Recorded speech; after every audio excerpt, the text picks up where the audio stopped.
Yeah, I mean, I think that a lot of people, it does cast a wide umbrella as far as what you could personally be completely at odds with another libertarian sitting next to you when it comes to social issues, for example. Hmm. But, somebody could be very conservative and say, no, I'm against gay marriage, or I'm against all these and I don't want, uh, I don't like drugs. I don't want to smoke pot. They could personally decide all these things for themselves and say, that's just for me, though.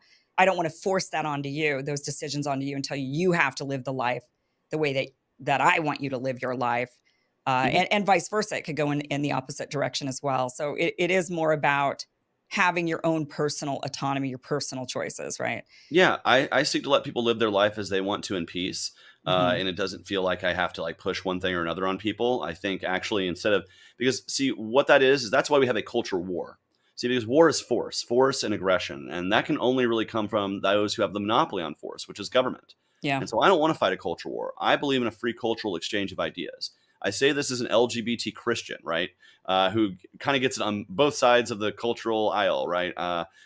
In terms of things. But really, as long as people are living in peace, they should be able to. And you mentioned marriage, for instance, libertarians ideally believe that the government shouldn't be involved in marriage at all. That should be a Hmm. personal contract between two people.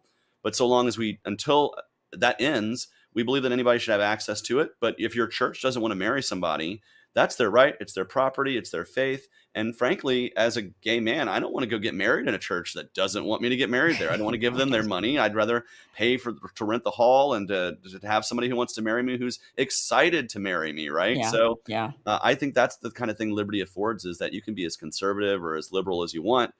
Just don't seek to use the power of government, the levers of power, to foist that upon somebody who might be different than you.